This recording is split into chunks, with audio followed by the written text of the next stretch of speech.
तर मी आज बनवते आहे आलू पराठे। हे पुरणपोळ्यांचं पीठ मळून घेतलेलं आहे, मैदा आणि फक्त मैदा आणि त्यामध्ये ही बटाटा वड्याची जी भाजी असते ती घेतलेली आहे आणि हळद तर घालून घेतलेलीच आहे, पुरणपोळ्यांना घालतो आणि पराठ्यांना पण मी घालतेच।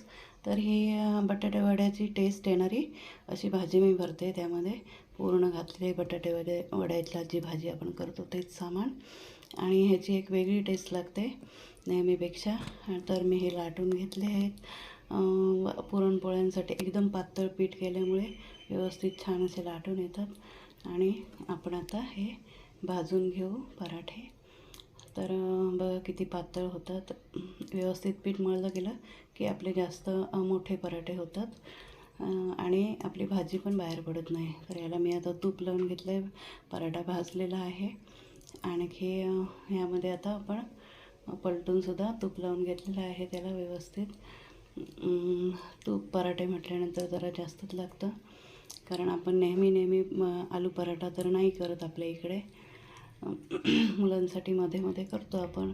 तर अशा प्रकारे मी हे पराठे सगळे करून घेतलेले आहेत आणि मस्तपैकी तूप लावून घेतलं आहे आणि काही असे दिलेले आहेत आणि काही असं रोल करूनसुद्धा बघू शकता तुम्ही किती मस्त नरम झाले। अशी शेजवान चटणी मी टाकून घेतली आहे पराठ्यावर आणि एका शेजवान चटणी ही पसरून घेतली आहे पराठ्यावर एका, आणि ह्याचा मी आता तुम्हाला रोल करून दाखवते।